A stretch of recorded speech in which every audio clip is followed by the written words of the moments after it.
આપણે અહીંયા સૌ ભેગા થયા છે કલ્પનાબેનને સન્માન કરી આપવા.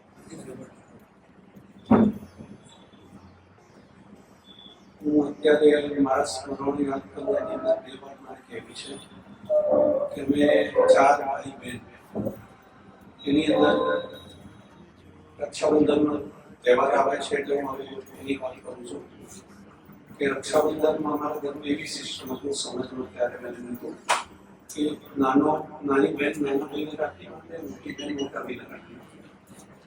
તો આ હિસાબે કલ્પનાબેન કનુભાઈને રાખી માટે, મને દીપિકા રાખી માટે. કલ્પનાબેન મને એક વાર રાખડી બાંધી નહોતી.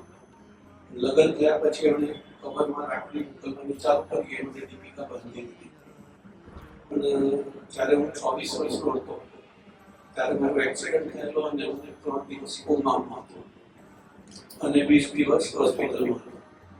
ત્યારે કલ્પનાબેન મારી ખબર લેવા આવેલા અને ત્યારે એમને રક્ષાબંધનનો તહેવાર આવેલો અને મને એમણે રાખડી બાંધી ત્યારે મેં ઘણા જ ગણગણા થઈ ગઈ.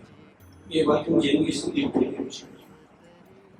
બીજો એક બનાવ એવો છે કે કલ્પનાબેન હરિયંશરણ પામ્યા એના 24 કલાક પહેલા તેજસને મેં ફોન કરેલો અને એમાં કલ્પનાબેન સાથે વિડીયો કોલમાં જોયેલા વાતમાં કીધી.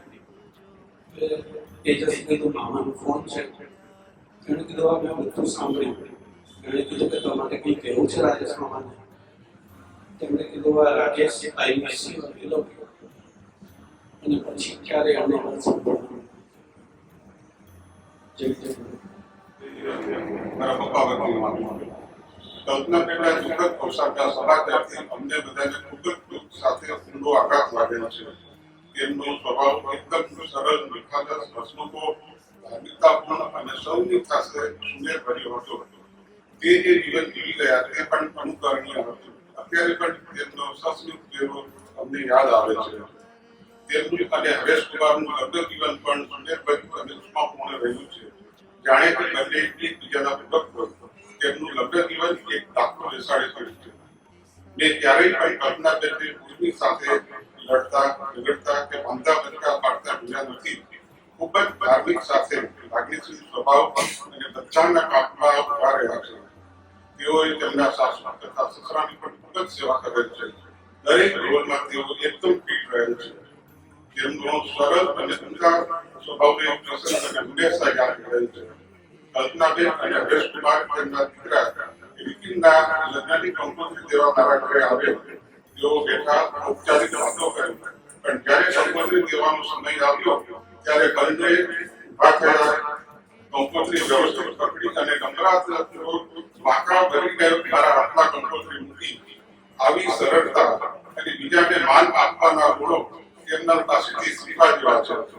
કલ્પનાબેનનો આત્મા અત્યારે જ્યાં હોય ત્યાં શાંતિને પામે, તે ઉત્તર આગળ વધીને અંજન ગતિમાં સ્થિર થાય એવી અનંત ભગવાનને પ્રાર્થના.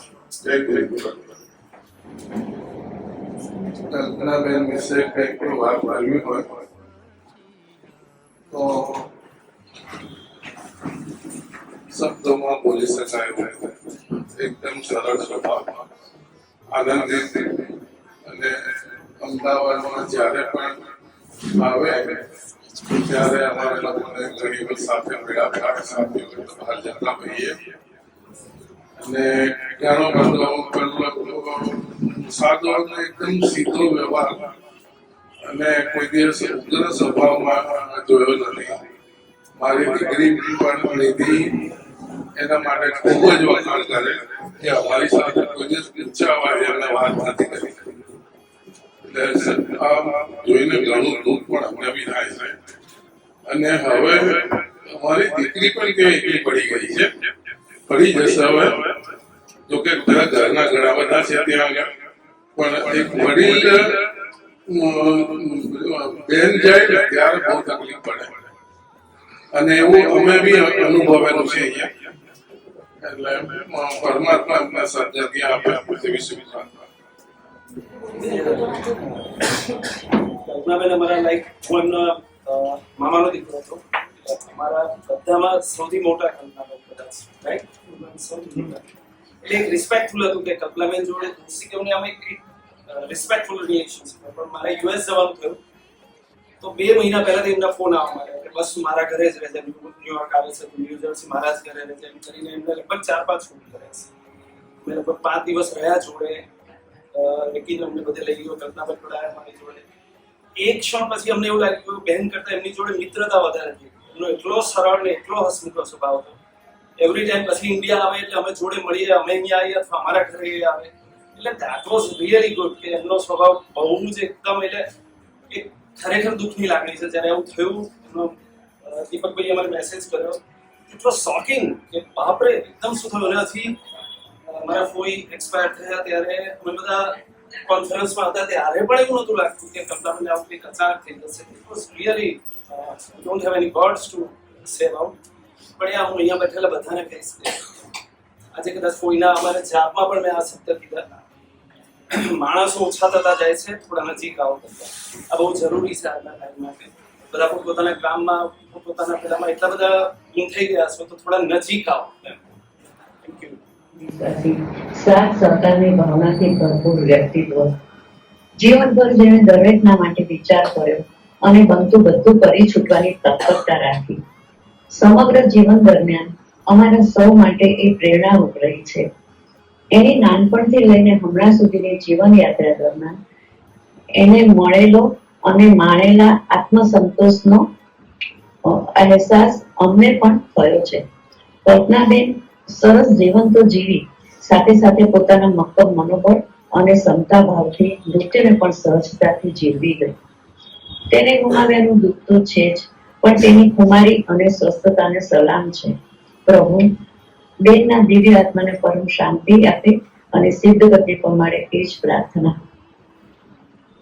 અમારા ભાઈ કઝિન પણ મને ક્યારે એવું કઝિન જેવું લાગ્યું નથી. થોડા અમારા રિયલ ફેમિલી કરતા વધારે પાકે લાગ્યા. અમદાવાદના વડે પોઈન્ટ હતું. હવે અહીં આવેલા સૌ સહેજનો કલ્પનાબેનના અચાનક અવસર સાંભળી આપણે સમાજ એકઠા થયા છે. એમનો દરિયા જેવું નિખાલસ હૃદય, કુટુંબ સાથેનો હતો નાતો કાયમી સંભાળવું બની રહે છે. કુટુંબ સાથે એમને ખૂબ જ લગાવ હતો. એમની તસવીર જોઈને એવું લાગે છે કે આ જીવન છે. હમણાં આપણી વચ્ચે આવીને બોલશે. એમનું મરણ અથવા મૃત્યુ આપણે કોઈ રીતે સમજમાં આવતો નથી, તેમ સહન કરી શકી તેમ નથી. એમની કાયમી કરા છે માનવાનો આ વિજય કરી. મારા મેડિકલના પેલા બીએસસીના એડમિશન વખતે એ ગાળામાં એમની સગાઈ લગ્ન હરેશભાઈ સાથે થયા. ત્યારથી મારે એમની સાથે અવર જવરનો સંબંધ બંધાયો. એમના પિયર હું કદાચ હરેશભાઈ કરતા વધારે આવતો હતો. એ લોકોની રખાવટ જેવી હતી. મગનભાઈ, માસી અને બધા મને બહુ નજીકથી રાખતા હતા. અને ઘણી વાર એવું બને કે બપોરે આવ્યું હોય તો સાંજે જમીને જરૂર પડતો રાત્રે રોકાઈ જતા હતા. એવા સંબંધ માત્ર આ સંબંધના કારણે થયેલા, જે હું અત્યારે પણ યાદ રાખું છું. ત્યારબાદ એમનો સ્વભાવ જ ખૂબ જ મિલનસાર, ફરવાના શોખીન, ઉડાવવાના શોખીન. તો અમે એ વખતે અમદાવાદમાં નાની મોટી પિકનિક કરતા હતા. એમાં એક પ્રસંગ મને બરાબર યાદ છે. કાંકરિયા તળાવમાં આવેલું નગીનાવાડી મારું ફેમસ પિકનિક સ્થળ હતું. ઘરેથી બધો નાસ્તો લઈને ત્યાં જતા અને પિકનિક મનાવતા. એ બધું એમના એક ઉત્સાહના કારણે કરતું. અને સૌ કુટુંબીજો સાથે પરિરાશીમાં બેસતા અને બધી આનંદની વાતો કરતા. ત્યારબાદ મેરેજ થયા તો બોલીમાં નાનું ઘર, મોટું હૃદય, એમાં અમારા બધાનો સમાવેશ થતો હતો. અને મુંબઈમાં બધી ચારે બાજુ ફરવા જતા હતા. એમાં નાલા સુંદરા છે, અગાસી છે, પવાઈ લેક છે. પછી એવું બનતું હતું કે મારે મુંબઈ જવાનું મોટું કારણ એમના ઘરે ઉતરવાનું અને ત્યાંથી મુંબઈ બધે ફરવા જવાનું. અને એ લોકો એ રીતે શોખીન પણ હતા અને દિલથી બધે ગયો હતો. માત્ર ભાભી અને એમનું આખું કુટુંબ એની પાછળ એમાં અગ્રેસર ભૂમિકા ભાભીની હોય મેનેજમેન્ટ કરવાનું શરૂ કરીને બધું. આ એક એવું કુટુંબ મેં જોયું છે અમારા ઘરમાં કે જે લોકોને ફરવાનો આનંદ કરવાનો ખૂબ જ શોખ હોય અને ઇનિશિયેટ કરે.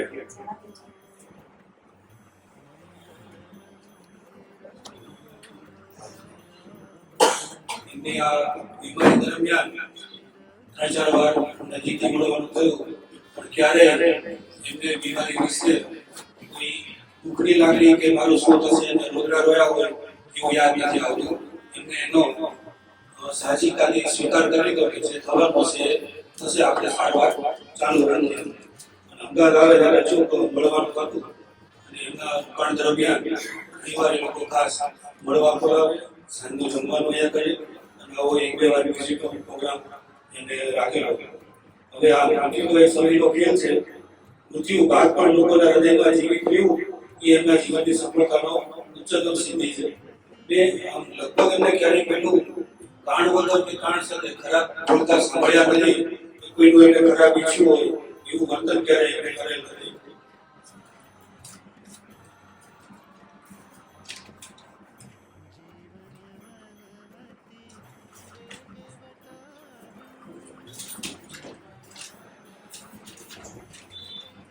હજુ થોડા જ મહિના પહેલા અમદાવાદ અમે મળવાનું થયું ત્યારે એવું લાગતું કે હજી તો ઘણા બધા વર્ષો અને સાથે આપણે રહીશું અને આવી જ રીતે અચાનક જીવન લીલા પૂરી થઈ જશે અને આપણને અંધારામાં રાખીને જે છોડી દેશે એવું કોઈ ધારેલ નહોતું ને એવી કોઈ કલ્પના નહોતી. છતાં એમની ખોટ કાયમ માટે સાચશે અને એ મર્યાદા છતાં પણ આપણી સાથે છે એવી લાગણી અમોને અને કુટુંબીજનોને રહેશે. આ સાથે તમામ કુટુંબીજનોને આ આઘાત સહન કરવાની શક્તિ મળે એવી ઈચ્છા સાથે મારો આ મંતવ્ય પૂરું કરું છું અને એક ગીત સંભાળીને પૂરું કરું છું. મને હંમેશા એવું જ લાગ્યું છે કે મારા આ બેન છે અને ફ્રેન્ડ છે અને હું એની સાથે એટલું બધું ફ્રેન્કલી વાત કરતી હતી. જ્યારે અમેરિકાથી ફોન આવે ત્યારે હરીશભાઈ રજની વાત કરે, થોડીક વાર થાય એટલે જાગૃતિ ના આપે અને પછી મારે ને ભાભીને એટલી બધી વાત થાય કે આ લોકો કંટાળી જાય, હવે તો તમે બંને મૂકો એમ. પણ હવે ગયા તો મને ક્યારેક એવું થાય કે હું આટલી વાત કોની સાથે કરીશ. એના અચાનક અવસાનથી મને આઘાત તો અમને બહુ જ ખૂબ જ લાગ્યો છે, પરંતુ એક વાતનો સંતોષ છે કે ભાભી જે જીવન જીવ્યા ને એ ખૂબ જોય સાથે હેપીલી અને કોઈ પણ જાતના અસંતોષ વગર જીવ્યા છે અને એવું કે બીજા માટે પ્રેરણાદાયક બની રહે. જ્યારે માર્ચ 2024માં એમનું એક તકલીફનું નિદાન થયું ત્યારે એમણે એટલું સહજતાથી સ્વીકારી લીધેલું કે એમના શબ્દો હતા કે મને તો કાંઈ જ તકલીફ નથી. ભાભી તમને કોઈ કશું થાય છે? ના, મને તો કશું થતું નથી. અને પછી જ્યારે ફોન ઉપર વાત થતી હતી અને ખાસ કરીને એમની સારવાર અંગે મારી દીકરી માનસી જે લીવર ટ્રાન્સપ્લાન્ટ સર્જન છે એમની સાથે એમને ડિસ્કશન ચાલતું હતું અને બધું આગળનો પ્લાન નક્કી કરતા હતા. અને માનસી દ્વારા જ્યારે અમને જાણવા મળ્યું કે એમનો રોગ ખૂબ જ ખતરનાક છે અને બહુ જ ઝડપી આગળ વધી રહ્યો છે, પરંતુ ભાભીની સાથેની વાતચીતમાં તો એક જ વાત સાંભળતા, હું ફાઇન છું, મને કંઈ જ તકલીફ નથી, આઈ એમ હેપી. અને એને રોગનો જે સહજતાથી સ્વીકાર કર્યો ને તે બહુ જ મોટી વાત છે અને બધા લોકો આ પ્રમાણે કરી નથી શકતા. જ્યારે એમને ખ્યાલ આવ્યો ને કે મારે હવે મારું લાંબુ જીવન નથી અને મારે આ પિંજરું બદલવાનો અવસર આવી ગયો છે, ત્યારે એમણે એમનું મન ધર્મમાં પરોવી દીધું અને સ્વીકારી લીધું કે મારે હવે આ પિંજરું બદલી દેવાનું છે. પણ આપણી વચ્ચે અત્યારે નથી, પણ એને જીવંત રાખવા માટે આપણે એમના સદગુણો, પરોપકારી નેચર, કુટુંબ ભાવના, હીરાબીમાની, નાના મોટેના સાથેનો સમાન વ્યવહાર, ઉત્તમ આતિથ્ય, ધર્મપરાયણતા વગેરે ગુણો યાદ કરીને આપણા જીવનમાં ઉતારીએ તો જ આપણે એમને સાચી શ્રદ્ધાંજલિ અર્પણી પામીશું. જય જય. ત્યાંથી બોલવું કેટલું બોલવું, મન ગુંજાય છે. આવી અસહન મારી આવી છતાં હસતા રહ્યા, હસાવતા રહ્યા અને અચાનક આ ફાની દુનિયાને છોડીને જતા રહ્યા.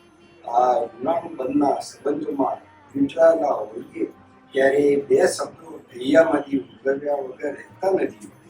કલ્પનાનો ગુજરાતીમાં સાચો અર્થ તો ધારણા, ખ્યાલ છે, જે પ્રથમ વર્ષના મગજમાં ઉદ્ભવે છે તે જ કલ્પના છે. કલ્પના માસી એટલે સંબંધે મારા પૂજ્ય માતૃશ્રી પ્રભાબેનના મામા એટલે કે મગન મામા તથા મામી એટલે હીરા મામીના 8 ભાઈ બહેનોમાં ચોથા નંબરના સંતાન હતા. એટલે સંબંધે કઝિન માસી થતા હતા. આમ માસી હોવા છતાં અમો માસી મીનાબેનની ખાસ ફ્રેન્ડની જેમ ફ્રેન્ડ સંભળાય છે ને બધાને હોવા છતાં અમે માસી મીનાબેનની ખાસ ફ્રેન્ડની જેમ ફ્રેન્ડ તથા મોટી બેનની જેમ જ રહ્યા છીએ. તમારો નિખાલસ સ્વભાવ, પ્રેમાળ અને એક અદ્ભુત વ્યક્તિત્વ ધરાવનાર એક હસમુખો ચહેરો અને આંખો દ્વારા પ્રગટતી તેમની લાગણી, એક અદ્ભુત સમન્વય ધરાવતી કુટુંબ માટે બધું જ છૂટી કરવાની તેમની તમન્નાનો અહેસાસ આજે તેમની તસવીર જોતા આંખો સમક્ષ આવી જાય છે.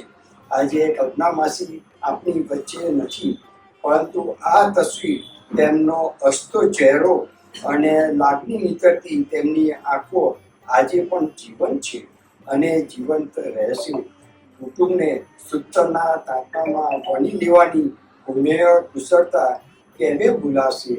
કલ્પના માસી દર વર્ષે અમદાવાદ 3 મહિના માટે આવતા હોય ત્યારે આવવાના છે તેની આતુરતાપૂર્વક રાહ જોતા હોઈએ અને જવાના હોય ત્યારે એમ જ અફસોસ થાય કે આ વખતે બહુ મલાવી જ નહીં ને, અને ક્યારે પણ આવશો તે જ પ્રશ્ન થયા કરે. હવે શું આપને પ્રત્યુત્તર આપનાર જ આપણી પાસે હવે રહ્યા નથી. કલ્પના માસી તથા હરેશ માસાની જોડીની તો શું વાત જ કરીએ. હંમેશા બંને એકબીજાના પૂરક રહીને જીવન સાથ નિભાવ્યા. બંને માટે જેટલું કહીએ તેટલું ઓછું છે.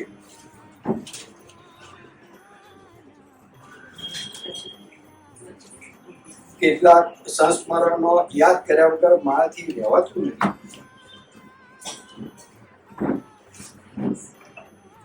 અહીંયા ક્રિકેટની ફાઇનલ મેચ ચાલતી હતી ત્યારે મને અને મારી નાની બહેન નૈનાને ખાસ તેમના ફેમિલી સાથે આમંત્રણ આપીને સાથે મેચ જોવાનો લાવો લીધે અને સાથે જમવાનું, આઈસ્ક્રીમ વગેરે તો ખરું છે.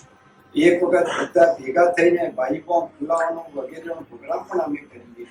સેવપુરી, ભેળપુરી એવા પણ પ્રોગ્રામ એ બનાવે, અમને હોંશે અમને જાતે બેસીને ખવડાવે પણ ખરા.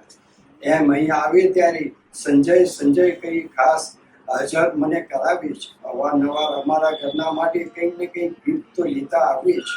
અહીંયા કંઈ પણ કામ માટે હું સાથે ગાડી લઈને તેઓને ખરીદી કરવાનો આગ્રહ ખૂબ કરું.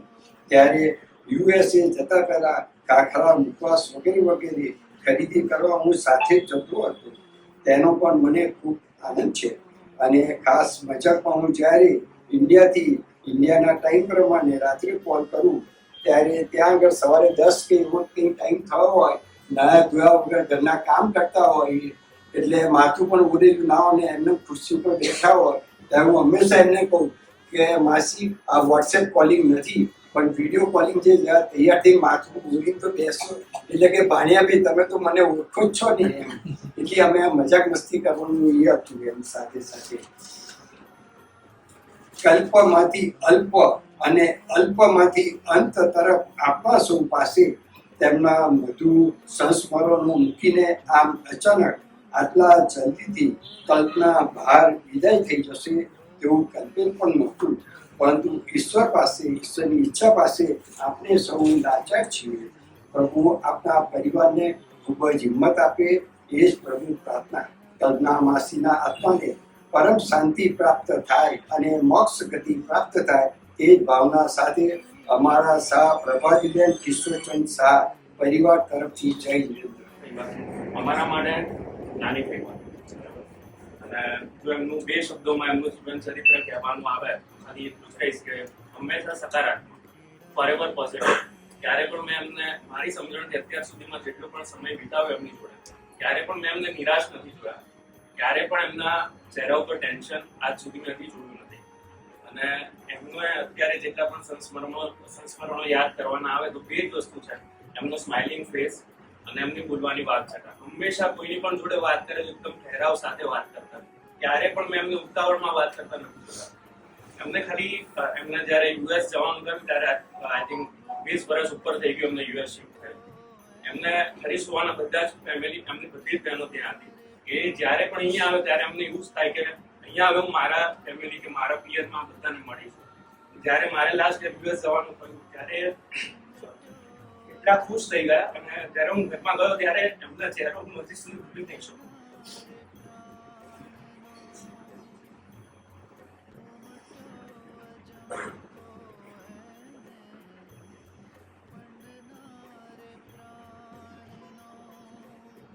આટલી માંદગી છતાં પણ એમના આ જે ગુણ મેં કીધા કે છતાં પણ એમના કોઈ ચેન્જ નથી આવ્યો, છતાં પણ એમના ચહેરા પર નિરાશા કે દુઃખ સેટ પણ અમે જોયું નથી. આઈ થિંક છેલ્લા શ્વાસ સુધી એમના ચહેરા પર ક્યારેય નિરાશા અમે ફીલ નથી કરી. કલ્પના માસી, એક ના બે સંબંધ અને અગણિત લાગણી. બે સંબંધ કેમ તો એક તો માસી અને બીજી માં.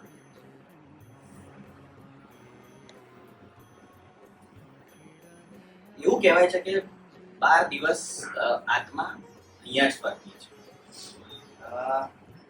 તો હું મારી માને અંતરના ડુમા સાથે સંદેશ આપવા માંગુ છું.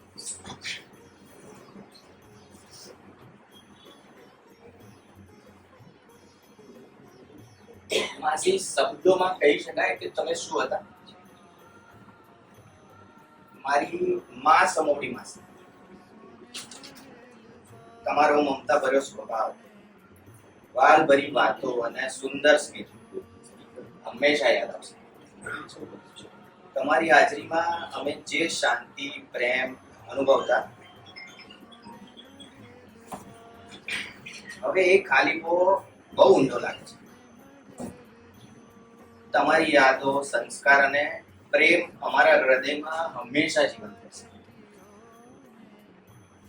જ્યારે બી હું આવતો ત્યારે તમારો હંમેશા વાલ ભર્યો એક સવાલ, આ બેસ, શું ખાઈશ બોલ. એ હંમેશા મને હીરાબાની યાદ અપાવતો. અમે દિલથી ધન્ય છીએ કે તમારી હાજરી અનુભવવાની અમને તક મળી. તમારી સાથે જીવાયેલી ક્ષણો હવે અમારો અમૂલ્ય ખજાનો બની ગયો છે. તમને દરેક નાની વાતોમાં અનંત પ્રેમ ભરતા અને તમારી સ્મિતથી દુનિયાનું દરેક દુઃખ હલકું કરી દે. હવે માસી શબ્દ કહેતા પણ આંખો ભીની થઈ જાય છે. પણ તમે ક્યાંય ગયા નથી. તમે હંમેશા અમારામાં જ રહી ગયા છો. તમારી યાદોને પ્રેમથી વાલી રાખીશું અને તમારું પ્રેમાળ સ્વરૂપ હંમેશા અમારા દિલમાં રહેશે. ભગવાન તમારા આત્માને શાશ્વત શાંતિ આપે. માસી, વી love you more than words. જય. સ્નેહ અને હેતભરી ભાવાંજલિ આપવા માટે ભેગા થયા છીએ ત્યારે સૌ પ્રથમ હું ઈશ્વરનો આભાર માનીશ કે એમણે કલ્પનાબેન જેવી પ્રેમાળ, હેતાળ અને ઉદાર હૃદય વ્યક્તિને અમારા જીવનમાં સામેલ કરી. અહીં બીજી વાત પણ હું મેન્શન કર્યા વગર નથી રહી શકતી કે ઈશ્વરની સાથે સાથે હું અમારા સૌના પ્રિય અને પ્રેમાળ હરીશભાઈનો પણ હૃદયપૂર્વક આભાર માનું છું કે તેઓ કલ્પનાબેનના જીવનના સાચા અર્થમાં સારથી રહ્યા. કલ્પનાબેનના દરેક સારા કાર્યો અને અન્યને મદદ કરવાની ભાવનાને હરીશભાઈના સાથ અને સહકારે ખૂબ મોટું બળ પૂરું પાડ્યું.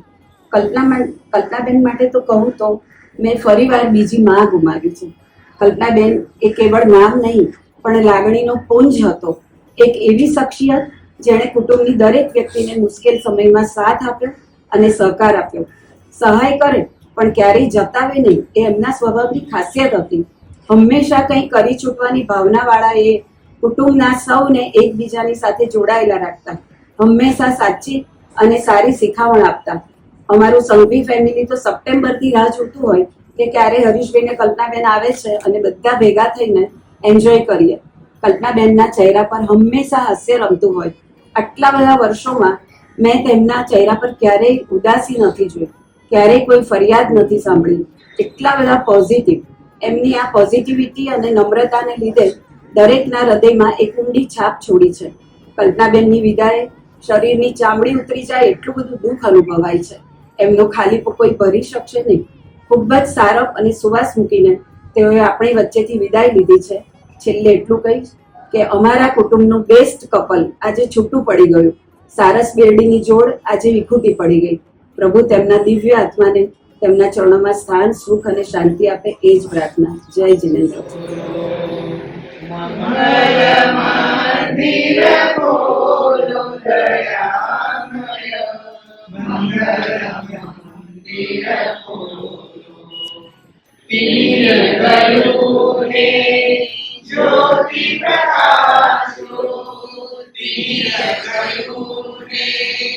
જ્યોતિ પ્રકાશો શિશુને ઉરમાયો દયામય મંગલ મંદિર ખોલો, મંગલ મંદિર ખોલો દયામય મંગલ મંદિર ખોલો.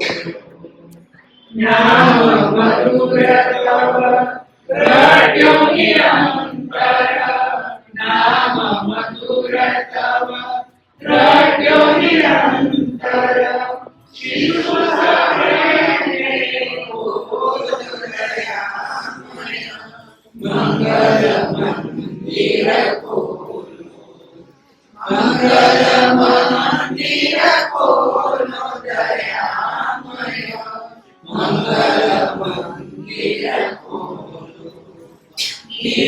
તૃષાતુર આવ્યો ભારત, તૃષાતુર આવ્યો ભારત, પ્રેમની રસ ઢોળો દયામય મંગલ મંદિર ખોલો, મંગલ મંદિર ખોલો દયામય મંગલ મંદિર ખોલો.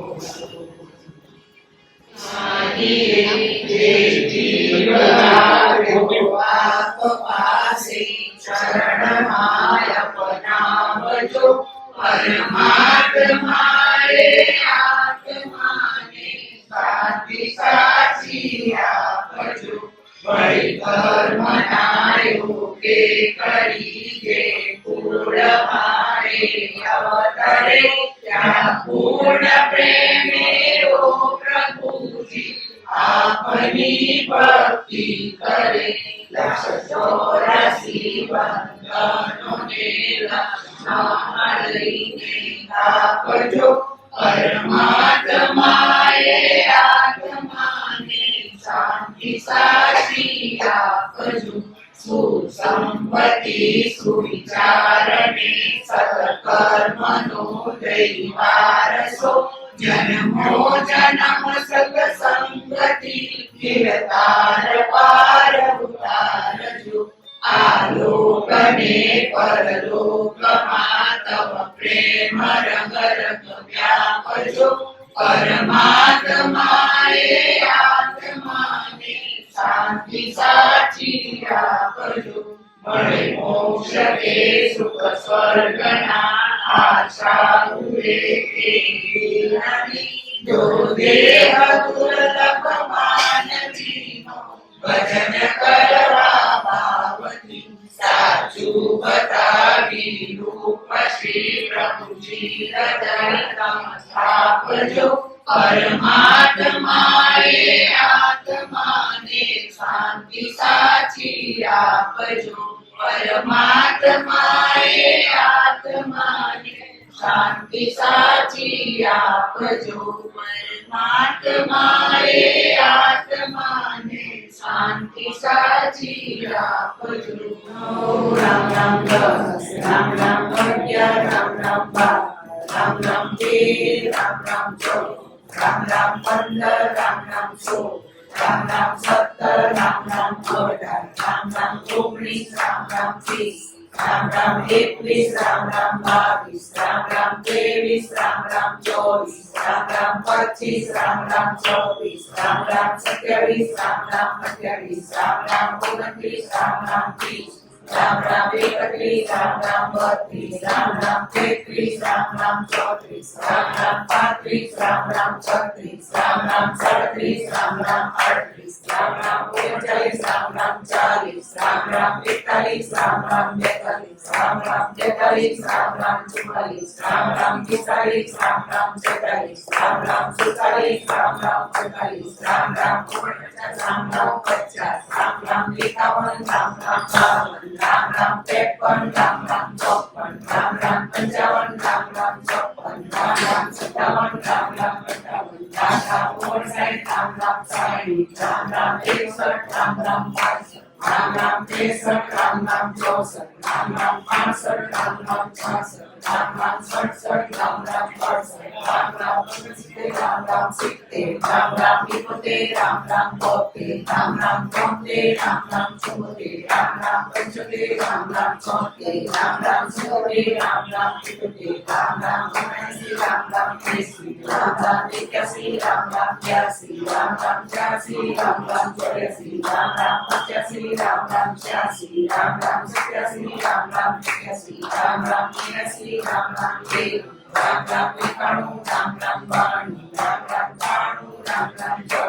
95 રામ રામ 96 રામ રામ 97 રામ રામ 98 રામ રામ 99 રામ રામ 100 રામ રામ 1 રામ રામ 2 રામ રામ 3 રામ રામ 4 રામ રામ 5 રામ રામ 6 રામ રામ 7 રામ રામ 8